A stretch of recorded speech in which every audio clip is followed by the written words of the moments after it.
aí, minhas parideiras, bem-vinda a mais uma aula. Aula de número 5. Já pegou o seu caderno, sua caneta? Não se esqueça de anotar tudo, pois quando a gente anota, a gente tem uma absorção maior do conteúdo que está sendo aqui passado para vocês, certo? Aula de número 5.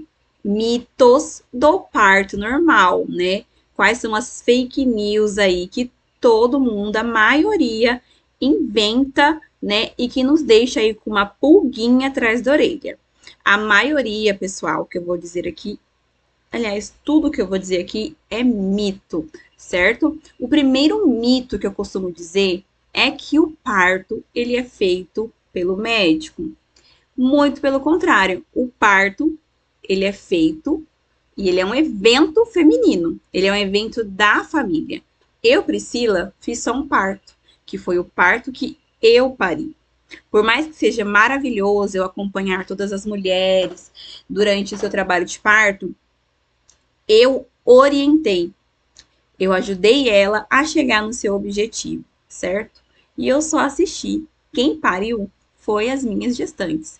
Então, pessoal, parto é um evento feminino. Parto é um evento da família da mulher, certo? Não é o obstetra que faz o parto, não é a doula, não é o médico. Quem faz o parto é a mulher. Vocês precisam entender isso. Para ser a protagonista do seu parto, vocês precisam entender que vocês são as que comanda todas as fases do trabalho de parto, certo? Bom, outro mito que perpetua aí, né, é quando você vai fazer a unha, quando você vai no cabeleireiro, todos esses mitos são perpetuados, por quê? É como se fosse um sistema que chegou até você, né? E esses sistemas de mitos, eles vão entrando dentro da sua cabeça. Por mais que as pessoas às vezes não falam por maldade, acaba que na hora do parto, tudo isso vai influenciar. Que o seu parto seja um parto mais dolorido, que seu parto seja um parto mais que você não tenha toda a autonomia, enfim. Então, todos esses mitos faz parte de um sistema, certo? Então, eu costumo dizer que se os mitos fossem uma grande árvore, certo? Esses mitos, a árvore é como se fosse o sistema, né? Quem que é o sistema? O sistema é o médico no centro, né? Toda a questão de que a cesárea que é menos dolorida, que a cesárea que é humanizada. E os mitos é como se fosse o fruto, certo? Então, o sistema é o Brasil onde nós vivemos, né? Mais de 50% dos partos são cesárea, então esse é o sistema que nós vivemos.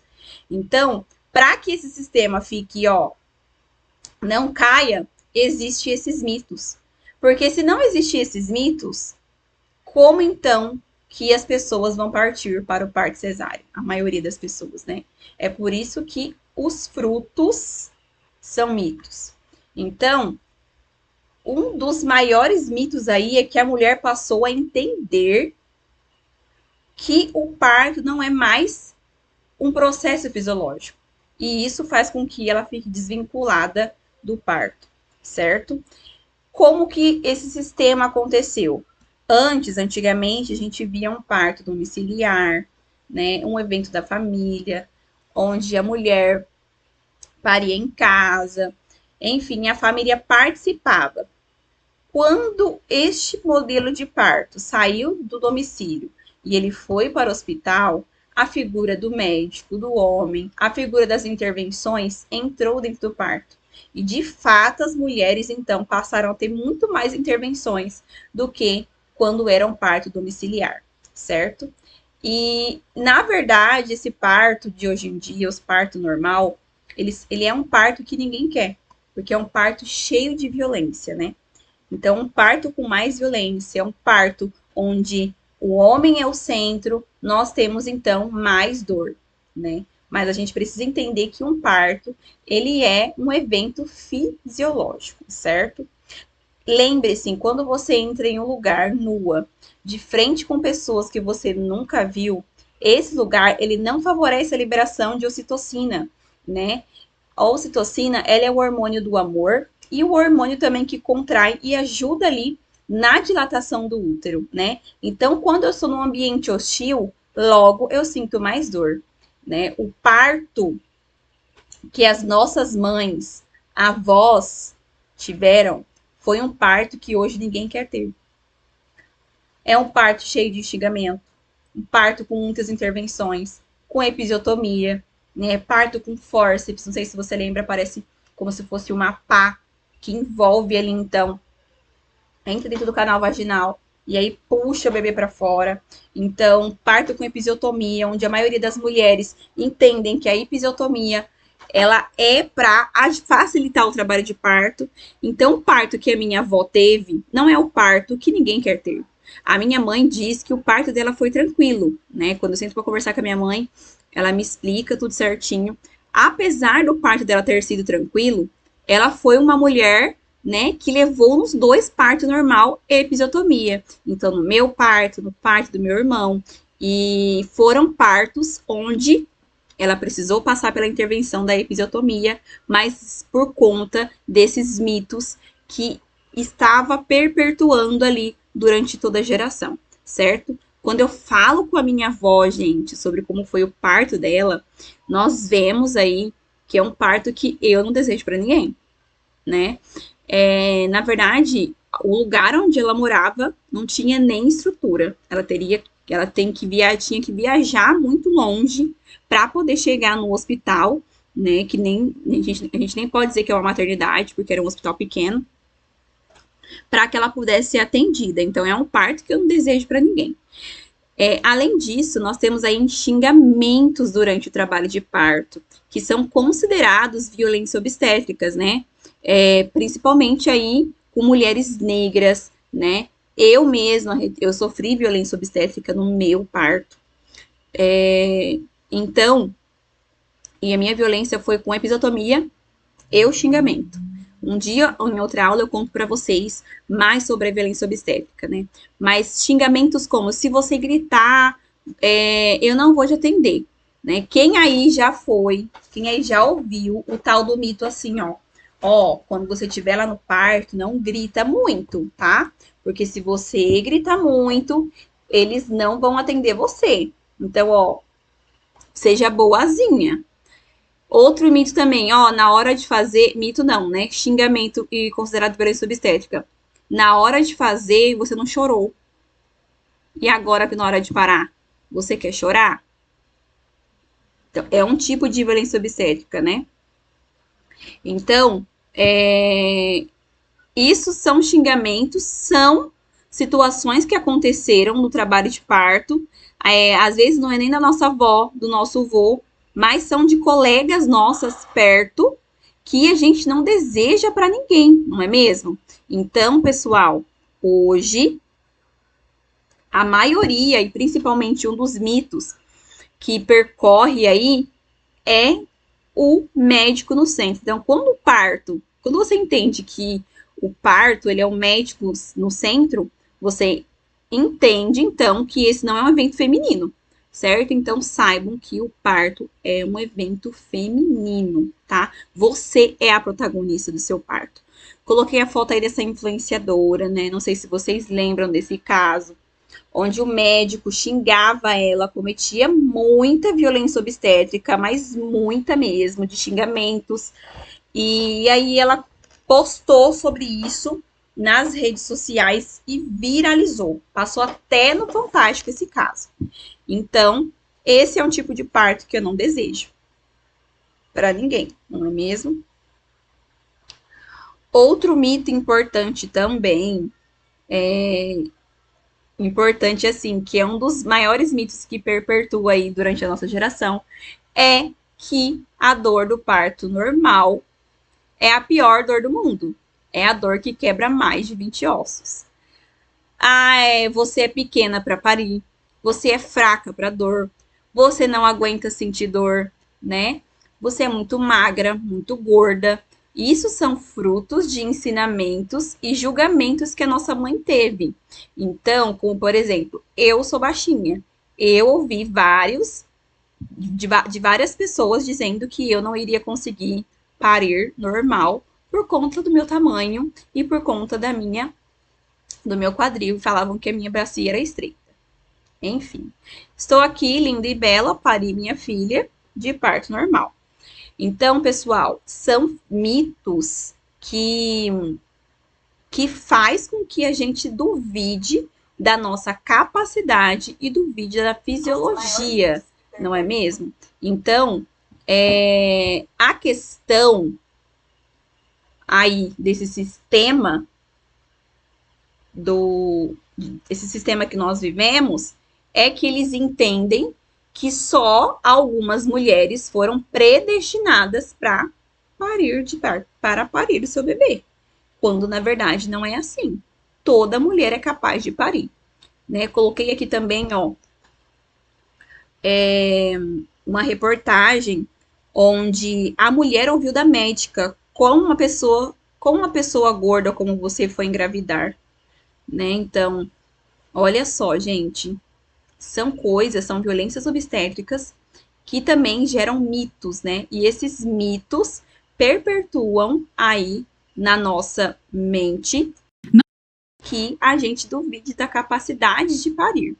Mas lembre-se, isso, gente, esses mitos faz tudo parte do sistema. É para que você vá lá e pague uma cesárea, certo? A condição para a mulher ter um parto normal não diz a respeito desses caracteres externos, ou seja, se você vai parir ou não quer dizer se você é magra, se você é gorda, se você é baixinha, se você é alta. E sim a fisiologia, a liberação hormonal e o seu útero, o posicionamento do bebê, isso vai fazer com que você tenha o seu trabalho de parto normal, certo? Então, esses caracteres externos não definem se você terá ou não o seu bebê de parto normal. Isso faz parte do sistema. Se você tem pressão alta, e a sua pressão alta também, ela é uma pressão que está ali, tranquila, uma pressão que está estabilizada com medicação, não impede você de ter um parto normal. Se você tem diabetes, isso também não impede você de ter parto normal. Pressão alta e diabetes não é indicação de parto normal, certo? Outro mito também que se dizem por aí, o meu primeiro bebê eu tive cesárea. Então, agora eu vou ter cesárea pro resto da vida, né? Ou seja, a famosa frase, uma vez cesárea, sempre cesárea. Mas não é bem assim, né? O seu útero ainda sabe contrair. Existe a liberação hormonal, existe. A liberação hormonal faz com que o seu útero contraia. Então, não é porque você teve cesárea há um ano atrás, ou 2 anos atrás, que agora você não pode se preparar e buscar o seu parto normal. Lembre-se, não é tentar o parto normal, é buscar o parto normal. Porque quem tenta parar de fumar acha que não consegue, quem tenta fazer uma dieta acha que não vai conseguir. Agora, quem tenta o parto normal também acha que não consegue, não é, pessoal? Agora, quem busca o seu parto normal, ele busca porque tem certeza que vai encontrar meios para entender a fisiologia e chegar no seu dia e estar preparada, certo? Então, se você teve uma vez parto cesárea, pode ficar despreocupada que o seu útero ainda sabe contrair e o seu bebê sabe por onde passar. Então, uma vez cesárea, sempre cesárea, também é mito, não é verdade, faz parte do sistema. Outros mitos, que aí eu coloquei essa imagem para vocês. Eu não tive dilatação. Gente, toda mulher tem dilatação, tá? Bacia estreita. Não existe isso. Parto seco. Parto demorado. O bebê passou da hora. O cordão estava enrolado no pescoço. Não entrei em trabalho de parto. Não tive dilatação. A minha placenta estava envelhecida. Gente, tudo isso faz parte do sistema, tá? Isso é tudo mito, tá? Muitas pessoas já chegaram para mim e perguntaram assim: Pri, fala a verdade para mim. o que eu preciso para parir? Eu falei assim, minha filha, você precisa para parir um bebê dentro do colo do útero, um canal vaginal. Só isso. Porque a natureza sabe como agir. A fisiologia do seu corpo sabe como agir. Então, o que você precisa para parir é isso. Não importa se você é gorda, se você é magra, se você é baixinho, se você é alta. Você é capaz de parir o seu bebê. Quando alguém disser para você que você não consegue parir, entenda e lembre de todas essas aulas que eu disse para vocês. Muitas informações, meninas, vão chegar até você como forma de mito, tá? Lembre-se, vocês vão fazer o seguinte: você vai rastrear aquela informação e aí você vai lembrar. Lembrei da aula da Pri. Isso é mito, certo? Outro mito. Bebê nasceu roxo. Ah, ouvi lá que o bebê passou do ponto. O bebê nasceu roxo. Ixi, será que é? Ai, não lembro. Volta na aula da Pri, aqui sobre mitos de trabalho de parto, e vai estudar, certo? Eu quero que vocês coloquem aqui nos comentários, meninas, quais foram os mitos que vocês mais ouviram. Coloquem aqui nos comentários aqui embaixo. Quando você receber algum mito, lembrem-se, opa, isso não vai me atingir, porque você vai saber onde procurar, você vai saber que esse mito faz parte da árvore do sistema obstétrico. Lembrem-se, a árvore do sistema obstétrico é o médico no centro, é o hospital, é a cesárea e é o dinheiro. Lembre-se, quanto mais cesárea, mais dinheiro eu tenho. Gente, sabe quanto tempo que vai uma cesárea? Uma cesárea é no máximo 1h30, certo? 15 minutos, aliás. Eu falo todo o processo.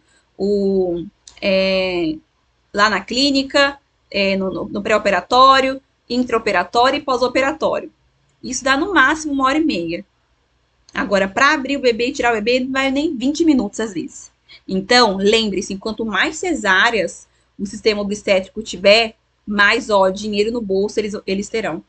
E quanto mais cesáreas, mais problemas no sistema de saúde nós teremos. Mais mulheres com acretismo placentário nós teremos. O que é acretismo placentário? Acretismo placentário é quando a mulher está com mais de 2 cesáreas e a placenta gruda no fundo do útero e ela precisa passar por alguma intervenção cirúrgica para tirar aquela placenta e aí sofrer o risco de ter alguma hemorragia. Nós temos aí muitos casos de hemorragia pós-parto, certo? Então, tudo isso todos esses mitos faz parte da árvore do sistema obstétrico, tá? Lembrem-se, esses mitos não vai te deixar com medo, porque você vai lembrar que a fonte do seu parto sem medo é a informação no tempo certo e na hora certa. Correto, meus amores? Então, falando mais para vocês aí, então, sobre alguns mitos, né? Que não existe bebê ficar mal porque bebeu a água no parto ou porque engoliu mecônio. Bebês, pessoal, eles engolem a água durante o trabalho de parto. Anotem aí, não existe bebê que fica mal porque engoliu a água durante o parto ou porque engoliu mecônio. Quando você chegar, depois vocês vão ter aula aí se passar das 41 semanas, quando o bebê ele chega aí no terceiro trimestre, ele já começa a engolir a água para treinar o tônus muscular. O que é o tônus muscular? É aqui, ó. Tônus muscular é bracinho, certo? A extensão. Treinar aqui, quando ele sai de dentro do útero, a respiração. O bebê ele não respira dentro do útero, mas ele precisa treinar, certo? Então, o bebê dentro do útero, ele engole água, engole cocô, né? Que é o mecônio. Então, os bebês, eles bebem água do parto durante metade da gestação o tempo todo. E o mecônio, ele é uma substância estéril. sem risco para o tubo digestivo. O perigo real é quando o bebê, ó, ele aspira o mecônio, certo? Porque obstrui os alvéolos. O que são os alvéolos? Os alvéolos ficam lá dentro do pulmão, entendeu? Então, o problema não é o bebê engolir pela boca um mecônio. O perigo é o bebê aspirar profundamente o mecônio, entende? Porque se ele aspira, eu passo pela traqueia. Se ele engole, vai para o esôfago. Se ele aspira pelo nariz, vai para a traqueia. Ou seja, passou pela traqueia. Lembra daquela. Ainda vocês terão uma aula aí. Passou pela traqueia, para onde que vai? Traqueia. Vai para a árvore, né? Ali do nosso pulmão. E os alvéolos. Então, esse é o perigo, né? Quando os alvéolos são obstruídos, o bebê, então, ele passa por uma anóxia perinatal. O que é anóxia perinatal? É a falta de oxigênio, né? E aí, então, o bebê precisa ser aspirado. Então, o bebê engolir mecônio, não tem problema. O bebê aspirar mecônio, sim. Aí, se acontece isso, né, mais pra frente, então, o bebê precisa ser aspirado, passar por reanimação neonatal, então ir pra UTI. Outra questão também que eu preciso falar pra vocês, eu não coloquei na aula, mas eu vou voltar naquele slide pra vocês verem a árvore dos mitos, tá bom? Outra questão também é, na maioria das situações normais, o fator que determinante para o início do trabalho de parto é o próprio bebê, certo? Vocês vão ter aí, eu já falei, mas eu vou falar ao decorrer de todas as aulas, quando o pulmão do bebê tiver amadurecido, né? Quando a mulher entra no terceiro trimestre de gestação, existe uma substância que se chama sulfactante. Essa substância sulfactante é a substância que vai fazer com que o bebê, com que o pulmão do bebê esteja amadurecido para o trabalho de parto, certo? O último órgão a amadurecer é o pulmão. Então, quando o meu bebê tiver com o pulmão amadurecido, você vai então liberar hormônios para entrar em trabalho de parto. O bebê libera hormônio e aí então começa o ciclo do trabalho de parto que vocês vão saber mais para frente, certo? Então, começa a produzir sulfactante, cai o líquido amniótico e provoca uma reação e uma cadeia de hormônios que faz a mulher entrar em trabalho de parto. Portanto, quando a mulher não está em trabalho de parto, significa que o bebê não está maduro, certo? Lembrem-se, pessoal, o que acontece? Vocês já viram fruta apodrecer no pé? Não. A fruta não apodrece no pé. Ela cai do pé, ou seja, quando ela cai do pé, é porque ela está madura. Entenderam? Então, quando o seu bebê entrar em trabalho de parto, é que ele está maduro, certo? Existem alguns meios que a gente pode fazer para indução de trabalho de parto, que é quando a mulher já passa aí, né? Então, são casos e casos, tudo bem? Não existe dilatação de 5 dedos. A dilatação, pessoal, se mede com um dedo. 2 dedos. Aliás, 2 dedos. O indicador e o dedo do meio, certo? A partir disso, então, são centímetros, tá? Então, assim, não são 5 dedos que vai introduzir lá na região vaginal de vocês. Tá? Eu tive só 3 dedos de dilatação. Não existe isso. Nós medimos a dilatação com o dedo. 2 dedos. Então, assim, ó, a gente introduz no canal vaginal. Deixa eu ver aqui como tá a minha câmera para mostrar para vocês. Introduz no canal vaginal e a gente vai aumentando, certo? Quando fica no total, a gente estica todo o dedo. Quando não tem mais espaço para o nosso dedo aumentar, aí a gente fala, então, que é dilatação total. Então, não existe assim, tive só 5 dedos de dilatação. Entendeu? A dilatação, então, vai com 2 dedos e a gente consegue medir até 10 centímetros, tá bom? Outra situação, gente, todos os bebês nascem roxos, tá bom? Porque dentro do útero, eles vivem o tempo todo com essa cor, sendo o útero um ambiente de baixa oxigenação. Então, lá no útero, o bebê, ele tem baixa oxigenação. Então, quando o seu bebê nascer roxo, é porque ele fica assim, na maioria das vezes, lá dentro do útero. Só nasce e respira. Só a partir do momento que ele nascer e respirar, que ele vai começar a ficar com a cor rosinha aos poucos, tá bom? Então, quando o bebê nasce muito tempo, quando fica muito roxo, é porque lá no útero tem baixa oxigenação, certo? Até os bebês que são afrodescendentes, eles ficam rosados, né? Pois a cor rosa, ela vem da circulação do sangue oxigenado.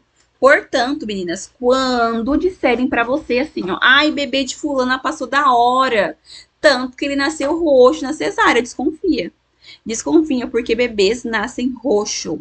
Inclusive, hoje, nos novos protocolos de reanimação, já não se considera a cor rosa como item essencial para que um bebê acaba de nascer. Quando a gente ali avalia o Apgar do bebê, a gente avalia várias questões. Não é somente a aparência, tudo bem?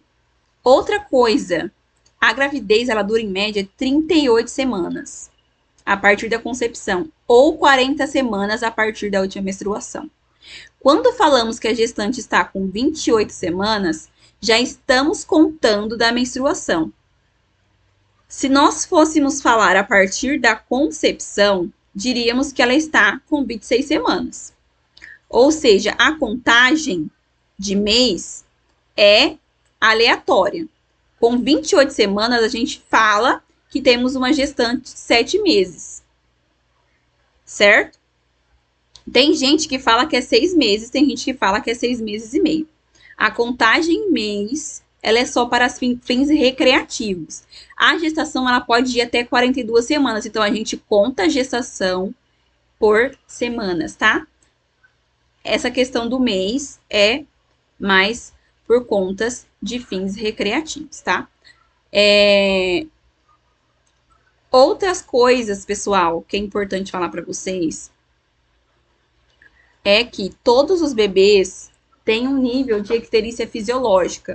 Não sei se vocês sabem, aquela icterícia é aquele amarelo na pele. Quando o bebê nasce, os olhos deles ficam um pouquinho amarelo ou a pele fica um pouquinho amarelada. Eles nascem com excesso de algumas hemácias, né? E elas passam a ser degradadas porque ela produz uma substância que dá essa coloração na pele do bebê, que se chama bilirrubina. Aos poucos, o fígado do bebê vai metabolizar a substância e a cor da pele vai voltando ao normal, certo? São raríssimos casos de icterícia patológica, né? Que requer banho de luz. Então, assim, na maioria das vezes, a icterícia patológica, elas são em bebês com menos de 39 semanas, tudo bem? A imensa maioria dos bebês internados nas UTIs neonatal está ali ajudando a apagar o equipamento, só isso.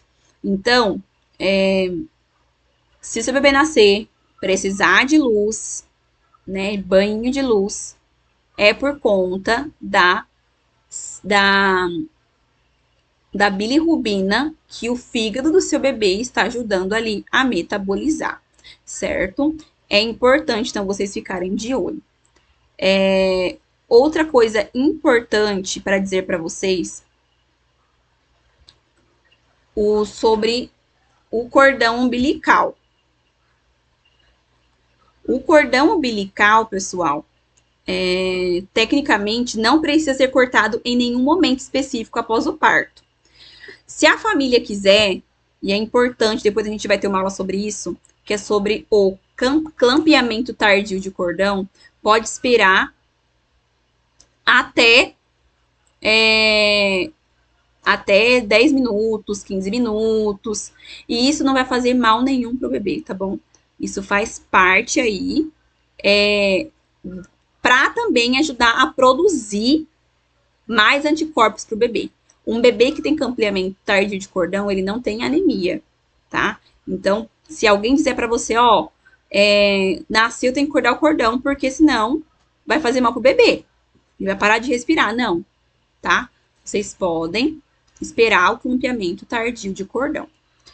Outra questão também, durante o parto, o que dilata é o colo do útero, certo? 11, cadê o 11 que tá aí na fotinho de vocês? Deixa eu ver aqui. Ah, tá. Quem dilata, pessoal, é o colo do útero, não é a vagina, tá?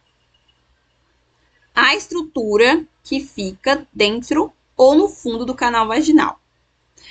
Quem fecha que fecha o útero e mantém o bebê lá dentro durante 42 semanas, até 42 semanas, certo? Então, quem dilata é o útero, não é o canal vaginal. Então, quando disserem para você assim, o mito, o parto, não vou ter parto normal, porque senão eu vou ficar com a vagina larga. Quem vai dilatar, gente, é o útero, não é a vagina. Aqui na região vaginal da mulher, existe musculatura, né? Existe nervos, que vai fazer com que na hora do parto ele estica e volta após o nascimento, tá bom? Ele estica conforme a cabecinha e o bebê vai descendo para nascer, certo? Bom, tem muitos mitos, pessoal, muitos mitos que perpetuam aí por conta do sistema obstétrico, né? A gente tem um sistema obstétrico aqui no Brasil, que é feroz, e assim, os mitos só irão aumentando com o passar do tempo. O que você tem que fazer? Filtra essa informação que você está recebendo, observa e pensa: será que isso daí é realmente verdade? Estuda, tá? Outra coisa em relação também ao cordão umbilical. O cordão umbilical, ele é preenchido por uma geleia elástica, né? Essa geleia, ela cobre, então, as artérias e a veia do bebê. E ela faz com que praticamente incomprimível, mantendo assim, então, os vasos sanguíneos bem protegidos. Então, por isso que em situações normais, né, circular de cordão não tem significado. Ou seja, o bebê, ele respira via placenta e aí chega para ele até o cordão umbilical e essa geleia protege o cordão umbilical. Então, não tem como o bebê sofrer com cordão enrolado no pescoço, certo? Existem muitos mitos, pessoal, e eu gostaria que vocês deixassem aí, aqui embaixo, nos comentários, quais foram os mitos que você mais ouviram e que te deixou de cabelo em pé, certo? Bom, na próxima aula, iremos falar sobre, então, sobre o mapa dos medos. E lembrem-se, toda mulher, apesar do seu peso, da sua estatura, do seu caractere externo, pode parir. Acreditem na fisiologia do seu parto. Um beijão e até a próxima aula.